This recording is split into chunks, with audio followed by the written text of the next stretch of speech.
Hello and welcome. आज हम discuss करेंगे सोमैटिक सिम्पटम डिसऑर्डर को। ठीक है।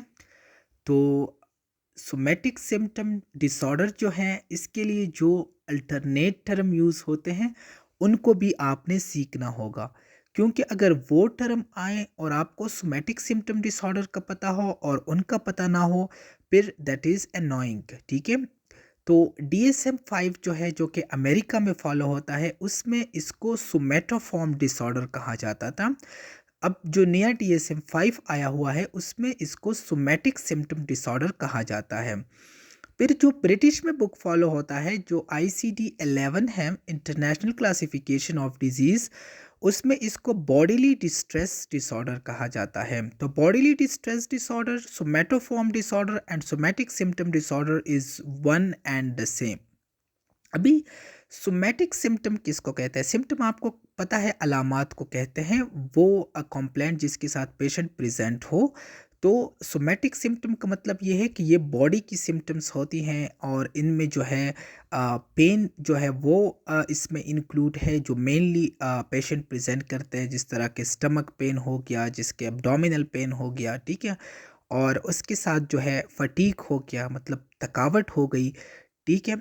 तो इसको हम कहते हैं सोमैटिक सिम्पटम डिसऑर्डर, कि पेशेंट जो है वो बॉडी के किसी कंप्लेंट के साथ प्रेजेंट हो, और फिर उसकी हम फुल इन्वेस्टिगेशन करें, और उन इन्वेस्टिगेशन में कोई भी जो है पैथोलॉजी या कोई भी एबनॉर्मेलिटी ना हो। फिर हम कहते हैं कि ये स्ट्रेस की वजह से जो है बॉडी सिम्टम्स जो हैं वो आ रहे हैं। यूजुअली जो स्टमक के प्रॉब्लम होते हैं उनकी पूरी इन्वेस्टिगेशन की जाती है, लेकिन बाद में पता चलता है कि वो स्ट्रेस की वजह से है।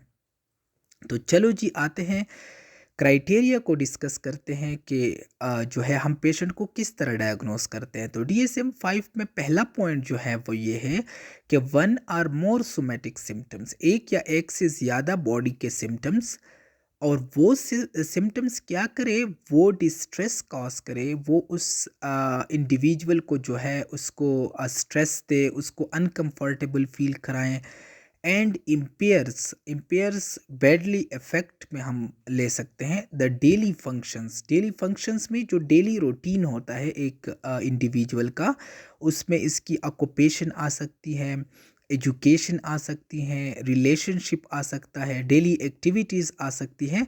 तो वो उसको भी अफेक्ट करें।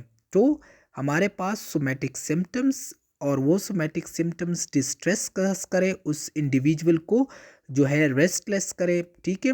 और ये जो है उसकी जो डेली फंक्शनिंग है उसको भी अफेक्ट करें, then this is called somatic symptom disorder. अच्छा, दूसरा पॉइंट जो है वो ये है कि over thinking about somatic symptoms. अब जब एक शख्स को सोमैटिक सिम्टम्स है तो वो डेफिनेटली उसके बारे में सोचेगा। तो उसमें जो है थिंकिंग में हमारे पास थ्री टाइप्स के आते हैं। Thinking about the seriousness of symptoms. अच्छा, अब वो सोचेगा कि मुझे तो स्टमक पेन है, इस तरह ना हो कि ये स्टमक पेन जो है ये कॉम्प्लिकेट हो जाए और फिर मुझे लॉन्ग टर्म डिजीज़ हो जाए। दूसरा पॉइंट जो है anxious due to the somatic symptoms, वो वरीड होगा, उसको जो है एनजाइटी के सिम्टम्स होंगे, पल्पिटेशन वगैरह। और पॉइंट नंबर सी जो है वो waste the time and energy of the person, क्योंकि वो उसके बारे में सोचेगा तो वो अपना जो काम जो है, वो जो टाइम अपने काम में लगाता था, वो टाइम उसका वेस्ट हो जाएगा, उसकी जो एनर्जी है वो वेस्ट हो जाएगी, क्योंकि वो जो एनर्जी जो बेनिफिशियल काम में लगा सकता था, वो अब अपने सिम्टम्स को सोचने में जो है वो इंडिविजुअल लगा रहा है। तो हमारे पास ये ज़रूरी है कि हम पेशेंट से पूछें कि वो जो है अपने सिम्टम्स को लेके जो है और थिंकिंग तो नहीं करता, वो जो है उसकी सीरियसनेस के बारे में, उसके साथ एंजाइटी के सिम्टम्स जो है वो तो नहीं है। तो ये ज़रूरी है कि हम पूछें।